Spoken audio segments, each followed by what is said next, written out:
So I want to illustrate to you a few things with a model essay. I'm going to illustrate to you the two different ways to cite.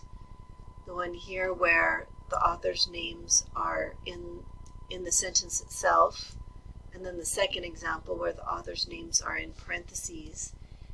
And then I also want to make this point that the in-text citation should always correspond to the first element of the citation as it appears on the web.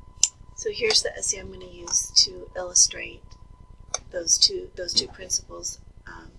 Notice the first one, the name of the author, and the author's last name is usually the first element in the works cited sheet citation, is in parentheses.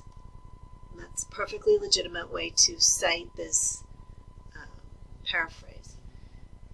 Down here, the name of the author, Gregory Boyle, is in the sentence introducing the source, and that's another perfectly legitimate way to do an in-text citation. So remember these two names, Ritter and Boyle. I'm going to fly down to the works cited sheet. We're going to have a look.